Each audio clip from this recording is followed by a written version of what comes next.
ছিল, ইহুদিদের গায়ে আগুন ধরে গেল। পালাবে কোথি? যত ইহুদি এই আগুন লাগার পরে আগুন গর্তের আগুন গ্রামের দিকে দৌড়ালো, গ্রামে গিয়ে ইহুদিদের বাড়িতে আগুন লাগলো। লাস্ট পর্যন্ত ইয়েমেনের বাদশাহ জুনওয়াস তার বাড়িতে আগুন লেগে গেল। শেষ পর্যন্ত জুনওয়াস পালাতে শুরু করলো সাগরে। সাগরে এসে যখন ঝাঁপ দিল, সাগরের পানিতে তাকে গ্রাস করে পানির মধ্যে তাকে ধ্বংস করে দিল। বলুন সুবহানাল্লাহ। আল্লাহর কোরআন বলল, ওয়াসসামাই জাতিল বুরুজ, আকাশে গ্রহগুলিনের কসম করি গো। সূরাটা আপনারা নামাজে পড়েন, কি বলছে তাই দেখেন, কি মজা লুকিয়েছে বলতে। ওয়াসসামাই জাতিল বুরুজ, আমি আকাশের কসম করি, ওয়ালাউমিল মাউদ, কিয়ামতের দিনের কসম করে বলছি, ওয়া শাহিদি ওয়া মাশহুদ, শুক্রবারের কসম, আরাফাতের দিনের কসম করে বলছি, কুতিলা আসহাবুল উখদুদ। আল্লাহ বলে, যারা গর্ত খনন করেছিল আগুনের, তারা ধ্বংস হয়েছে। কুতিলা আসহাবুল উখদুদ, যারা আগুনের গর্ত খনন করেছিল তারা ধ্বংস হয়েছে। আন্নারি জাতিল ওয়াকুদ, আগুনের গর্তের মালিকরা ধ্বংস হয়েছে। বড় বড় গর্ত করেছিল এক এক জায়গাতে, যত গর্তের মালিকরা ওই আগুনে পড়ে ধ্বংস হয়েছে। যারা আগুনে ঝাঁপিয়েছে তারা জান্নাতে চলে গেছে। ইজহুম আলাইহা কুদ, আল্লাহ বলেন যারা ইজহুম, যখন তারা আলাইহা কুদ, যখন তারা গর্তের চারিদিকে বেষ্টনী দিয়ে দেখছিল, তখন তাদের গায়ে আগুন লেগে তারা ধ্বংস হয়েছে।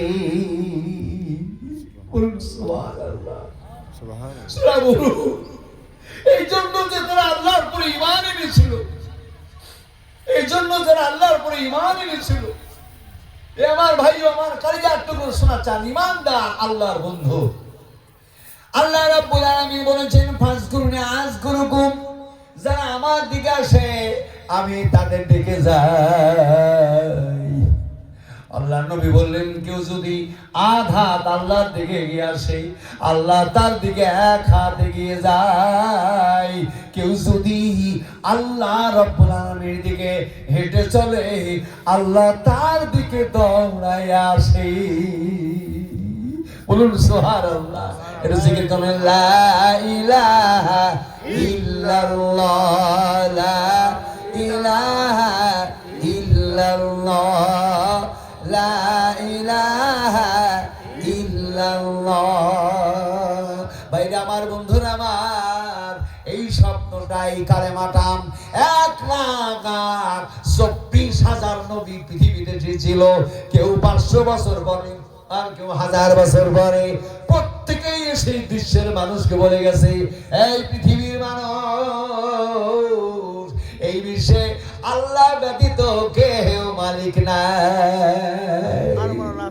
আল্লাহ বড় দয়াবান, আল্লাহ বড় দয়াবান, আল্লাহ বড় দয়াবান।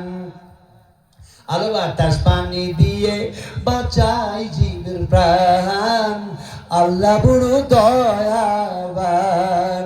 মায়ের অন্তরে দেয় ভালোবাসা, বুকে দেয় গো খাবার, বাঁচাই শিশুর প্রাণ, আল্লাহ আল্লাহ বড় দয়াবান।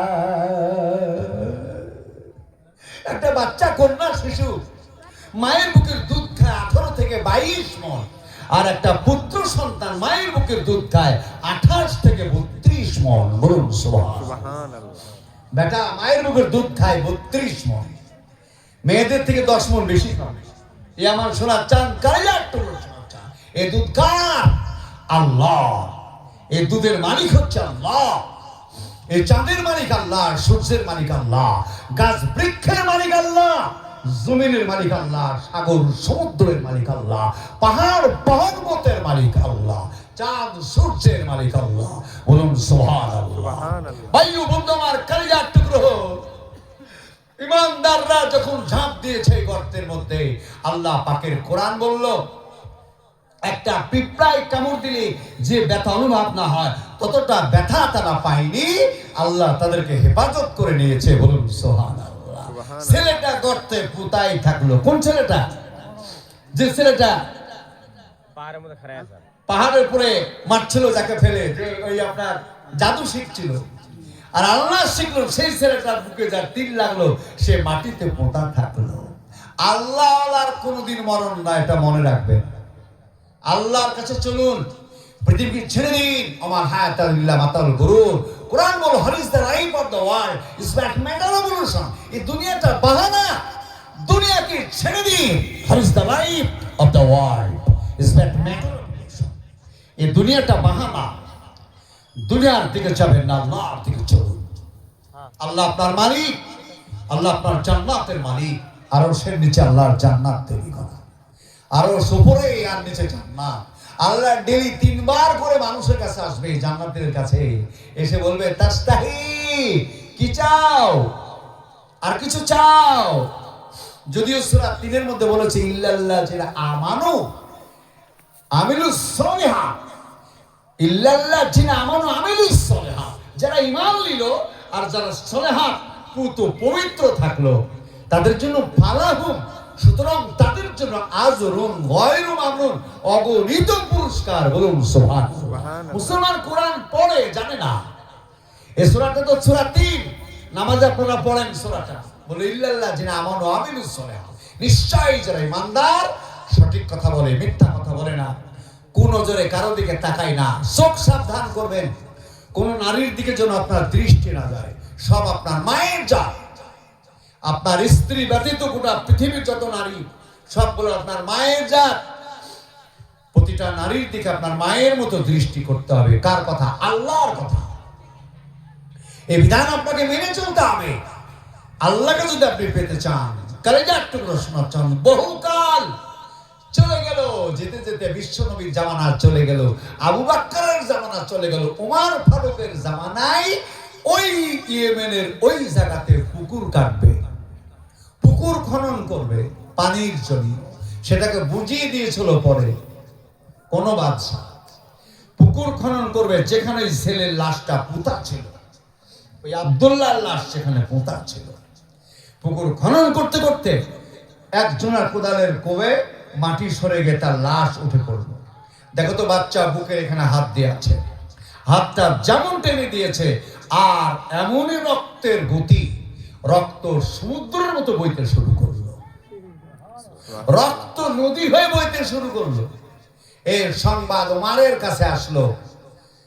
ইয়েমেন থেকে মক্কায় ঘোড়ায় চেপে সে ওমরকে বললেন, হযরত, পুকুর খোঁড়া যাবে না, সেখানে এই এই ঘটনা। ওমর কাঁদতে লাগলো, মালিক গো মালিক, এই ছেলেটার নাম আব্দুল্লাহ, সূরা বুরুজের কাহিনীতে নবী আমাদের বলে গেছে, ছেলেটার নাম আব্দুল্লাহ, তাকে কোনো মতে মারতে পেরেছিল না, আল্লাহর দিন প্রচারের জন্য শহীদ হয়েছিল। এত তার ইমানের জোর। এ ঘটনা সাহাবীরা শোনার পরে সাহাবীরাও যুদ্ধ জিহাদে শহীদ হয়ে গেছে, পিছনে ঘুরে কেউ দেখে নাই। ওমর সেখানে ঘোড়ায় চড়ে গিয়ে আপনার ওই ছেলের হাতটা ওই জায়গাতে লাগিয়ে দিল। হাত লাগানোর সাথে সাথে রক্তর গতি বন্ধ হয়ে গেল। বলুন সুবহানাল্লাহ। আমার কালেজার টুকরো সোনার সার, এ কিয়ামতের ময়দানে 50,000 বছর বিচার চলবে। সেই বিচারের আগেই মুমিনরা জান্নাতে যাবে। সুবহানাল্লাহ। সূরা জুমারাতে এসেছে, অসিকাল্লাহ জান্নাতে গেল, জান্নাতে জুমারা, দমে দমে জান্নাতে ছুটবেন। কারা জান্নাতে যাবে? যারা নামাজ পড়েছে, যারা সঠিক কথা বলেছে। এই যে আমার মুজিবুর সাহেবের আব্বা, ওনার নামে এই মাদ্রাসা, এই মাদ্রাসার গুরুত্ব আপনারা এখনো বুঝেন নাই। একটা কোরআনের অক্ষর যদি আপনি পড়েন, আলিফ, এতে 3টা অক্ষর আসছে, তো একটা অক্ষর পড়ার জন্য 10 নেকি পাবেন। একটা অক্ষর পড়লে, বিসমিল্লাহ পড়লে আপনি 190 নেকি পাবেন। আর তার ফজিলত পাবেন 80 বছরের ইবাদতের নেকি। সুবহানাল্লাহ। এই মাদ্রাসায় যত ছেলে পড়ে আলেম হবে, তাদের যত নেকি, তার 10 গুণ নেকি হবে ওনার আব্বা। এবং সেই সাথে যারা এই মাদ্রাসাটাকে পরিচালনা করবেন, তাদের আপনি খালি খালি জান্নাত পাবেন না। আল্লাহ বলেছে, ফাত খুলি ফি ইবাদি অদখুলি জান্নাতি, যে ইবাদত করবে সে জান্নাতে যাবে। এই মাদ্রাসাটা ওনার আব্বার নামে, ওনারা দেখাশোনা করছেন, আপনারা তার পিছনে দেখাশোনা করবেন। এই ওসিলায় আপনাদের জান্নাত হবে। কোরআন প্রতিষ্ঠিত করার কারণে, আলেম তৈরি করার কারণে। আমার জীবনের আমার শিক্ষক 126 জন শিক্ষক, তাদের কাছ থেকে দিন পেয়েছি। আর পৃথিবীর 20-22টা দেশ চলছে সফর। এই নেকি ওই মাদ্রাসার যিনি সম্পাদক, যিনি মাদ্রাসা প্রতিষ্ঠাতা, যারা মাদ্রাসাতে পয়সা দান করলো, তারা এই সওয়াবের মালিক হয়ে গেল। বলুন সুবহানাল্লাহ। বাপ কলেজার টুকরো, এই মাদ্রাসা একটা বিরাট, এটা দিনের আলো, দিনের বাতি। এই কোরআন আমার ধর্মের একটা, সারা বিশ্বের মানব জাতির জন্য এই কোরআন। কোরআন হচ্ছে মহাসত্য। কোরআন সত্য, নবী সত্য, মহান সত্য আল্লাহ। আমার কলেজার টুকরো শোনাচ্ছেন, এই মাদ্রাসাকে ধরে রাখার জন্য আপনাদের দায়িত্ব। আপনাদেরকে অর্থ ব্যয় করতে হবে। আপনাদেরকে ছেলেদেরকে দিতে হবে মাদ্রাসায়, ছেলেকে মাদ্রাসায় দিতে হবে। নাহলে আপনার ছেলে নূহ নবীর এক ছেলে, তার নাম কেনান। আমি সব ঘটনা বলিনি। নূহ নবীর স্ত্রী আর ওনার বেটা কেনান পানিতে ডুবে গেছে, মারা গেছে। 2টো স্ত্রী নবীদের কথা শোনেনি, এক লূত নবীর স্ত্রী আর এক নূহ নবীর স্ত্রী। তারা জাহান্নামে চলে গেছে। এই মাদ্রাসাকে আপনাদেরকে ধরে রাখতে হবে। মাদ্রাসাকে আপনাদেরকে ধরে রাখতে হবে। কিরকম ধরে রাখা? এই মাদ্রাসায় ছেলেরা পড়াশোনা করে। আমি হযরতকে জিজ্ঞেস করলাম, তো উনি বললেন 10-12 কুইন্টাল চাল কালেকশন হয়েছে। আমি জিজ্ঞেস করলাম, এই চালে কি বছর চলবে? তো ওই মৌলানা সাহেব আরেকজন ব্যক্তির কথা বললেন যে, হুজুর, চালে কম টম পড়লে অমুক ব্যক্তি চাল দান করে, বহুত তিনি দান করে, নামটা আমি ভুলে গেলাম। মুজিবুর রহমান। আপনাদের কানে চলে গেল। হুজুর বললেন, হুজুর, চালে একটু কম টম পড়লে মুজিবুর রহমান সাহেব চাল পূরণ করে দেয়। এই মুজিবুর রহমানের চালে প্রত্যেকটি চাল আল্লাহর কাছে সাক্ষ্য দিবে। চাল আল্লাহকে বলবে, আল্লাহ এই মুজিবুর রহমানকে জান্নাত দাও। মুজিবুর রহমানের কথা উনি বললেন। আমি ওখানে আমার কাজীমুদ্দিন ভাই সাহেবের ওখানে ছিলাম। কাজীমুদ্দিন ভাই সাহেব আমাদের জন্য একটু খাদ্য খাবার ম্যানেজ করেছেন। উনি প্রাণ ভরে কয়েক রকমের মাছ সংগ্রহ করেছেন, গোস্ত রেডি করেছেন, কত কি রেডি করেছেন। কিয়ামতের ময়দানে এর সব তার জান্নাত হবে। ওখানে খাদ্য খাওয়ার পরে বলেছি, আলহামদুলিল্লাহিল্লাযী আতামানা সাকানা জালানা মুসলিমিন। এই দোয়া পড়েছি, এটা কবুল হয়ে গেছে। দোয়া কবুল হয় তো বাপ, আমার এলাকার মা বাপ, আপনারা এই মাদ্রাসার ওসিলাতে আপনাদের জান্নাত হবে। এই মাদ্রাসাকে ধরে রাখতে হবে। ধরে রাখার পেছনে 3টা দায়িত্ব। 1 নাম্বার, মাদ্রাসাকে দেখতে হবে চলছে কি না। 2 নাম্বার, আপনাদেরকে হেল্প করতে হবে। ছেলেদের খাবার দিতে হবে, যে সমস্ত ওলামায়ে দ্বীনরা মাদ্রাসা পরিচালনা করছে তাদেরও কিছু হাদিয়া দিতে হবে, তাদের কিছু হাদিয়া দিতে হবে। বাপ কলেজার টুকরো, আমার সুরিয়া মাদ্রাসার, আমাদের মাদ্রাসার 17 জন শিক্ষক, সর্বনিম্ন যে শিক্ষক তার বেতন 17,000, হাইয়েস্ট 30,000 বেতন। আমাদের জালসায় 7 থেকে 8 কোটি টাকা কালেকশন হয় নগদ। চাল কত মন কালেকশন হয় আমরা ঠিক রাখি না, ওখান থেকে অন্যান্য মাদ্রাসাতে চাল আমরা দিই। 5,500 ছেলে আছে আমাদের মাদ্রাসায়, ওই সুরিয়া মাদ্রাসায়। কলেজার টুকরো, এই উলামায়ে দ্বীন এরা নায়েবে রাসূল, এরা থাকবে না, দুনিয়া থাকবে না, বাতিল এসে আপনাকে ঢেকে নেবে, আধার এসে যাবে। আজ আমার আগে যে বক্তব্য করছেন আপনার দেশের সন্তান, এরা বক্তা তৈরি হচ্ছে আলহামদুলিল্লাহ। আমি 1997 সালে এসেছিলাম এই মাটি ফাটায়, সেদিন দোয়া করে গেছিলাম। আজকে কত বছর, প্রায় 30 বছর হতে যাচ্ছে। আয় আল্লাহ, তুমি আসামের মাটিতে বক্তা তৈরি করো। বক্তা একটা নিয়ামত, ঘন্টার পর ঘন্টা, রাতের পর রাত কোরআনকে ডিসকাস করে, ব্যাখ্যা করে জনগণের কানে তাদের মাথাতে তুলে দেয়। বক্তা একটা নিয়ামত, সেই বক্তা তৈরি হচ্ছে আসামের মাটিতে, এবং এই আসামের মাটিতে হাফেজ তৈরি হয়েছে। আমার একটা আয়াত আর 8-9 দিন হলো মাথা থেকে সরে গেছে। আয়াতটা রয়েছে কোন সূরায় এটা আমি পাত্তা তুলতে পারছি না। ইন্নাল্লাহা ওয়াল গানিউল হামিদ, এই আয়াতটা আমি খুঁজছিলাম বার 8 দিন রাস্তায় চলমান অবস্থায়। আমার কাজীমুদ্দিন সাহেবের ভাই, ওর এক ভাই হাফেজ সাহেব, আর্টস করে বেড়ায়। এই ছেলেটা খারাম করে বললো, হুজুর এটা সূরা হজের মধ্যে 22 নম্বর সূরা হজ, সে হজের এত নম্বর আয়াত। আল্লাহ, হে মালিক, কোরআনের বাগান, এ হাফেজরা কোরআনের বাগান, 114টা সূরা তার মাথাতে লোড হয়ে আছে। সুবহানাল্লাহ। এই হাফেজকে বলবে, হাফেজ আমি আল্লাহ তোমাকে বলি, জাহান্নামের মধ্যে থেকে 10 জন ব্যক্তিকে তুমি ডেকে তুলে নিয়ে জান্নাতে চলে যাও। হাফিজ সাহেব 10 জন জাহান্নামীকে জাহান্নাম থেকে টেনে বের করে জান্নাতে চলে যাবে। বলুন সুবহানাল্লাহ। এই মাদ্রাসার প্রতিষ্ঠাতা, মাদ্রাসা জান্নামে চলছে, এবং যারা আপনারা সহযোগিতা করছেন তাদের জন্য জান্নাতের দরজা খোলা আছে। বলুন সুবহানাল্লাহ। ভাই ও বন্ধু আমার, যত আপনারা শিক্ষকদের বেতন দেবেন, তাদের রুজি রোজগার এর পথ খুলে দিবেন, এখান থেকে তাদের মাদ্রাসার উপরে গুরুত্ব আসবে, তত বেশি ছেলে মেয়েদেরকে পড়াশোনা করবে।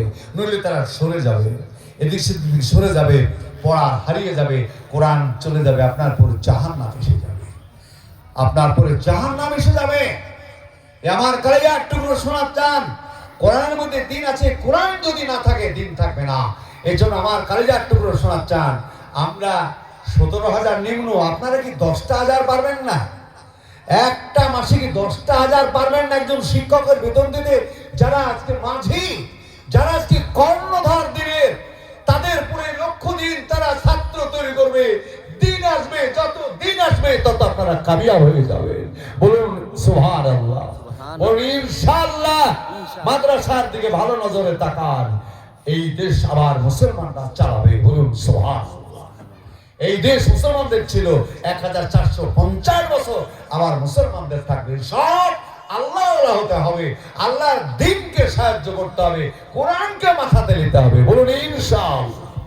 আমার ভাই ও বন্ধু আমার, কলেজার টুকরো, রাত 12টা ছাড়িয়ে গেলে মানুষের নামাজের ক্ষতি হয়। বেশি শোনার থেকে কম শোনা ভালো। তা আমি আপনাদেরকে বলবো, এই দিন প্রতিষ্ঠা করুন, দিনের কাছে এগিয়ে আসুন, দিনের জন্য জীবনকে কুরবানি করুন।